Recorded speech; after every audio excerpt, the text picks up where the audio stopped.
Welcome to Kenton's videos. Enjoy the video. You start by verifying the router OS version and saving a quick backup because you need a recovery point if something breaks. Once done, connect using Winbox, WebFig, or SSH to the router IP. Choose the fastest interface available. Make sure you log in with an admin account or an account with permission to view interfaces and queues.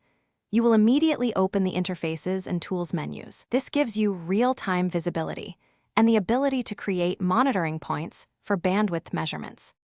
Next, inspect interfaces and live counters to see instantaneous RX and TX rates. These are your first quantitative clues. Then run Torch on a suspect interface to view per-connection throughput, ports, and protocols so you know what is consuming bandwidth. Meanwhile, enable traffic flow or SNMP polling to collect longer-term metrics and export to a collector. This lets you correlate spikes. Make sure to set sensible sampling and retention because precise collection helps you distinguish constant load from transient burst. Finally, create simple queues or a queue tree to both measure and enforce bandwidth limits. Queues give you per IP or per subnet accounting.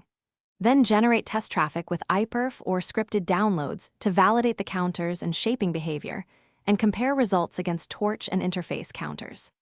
If numbers look wrong, check that the correct interface is monitored, confirm NTP time sync, and verify SNMP or traffic flow credentials. One key troubleshooting tip: if counters reset unexpectedly, review system. Thanks for watching. Consider subscribing if we helped you.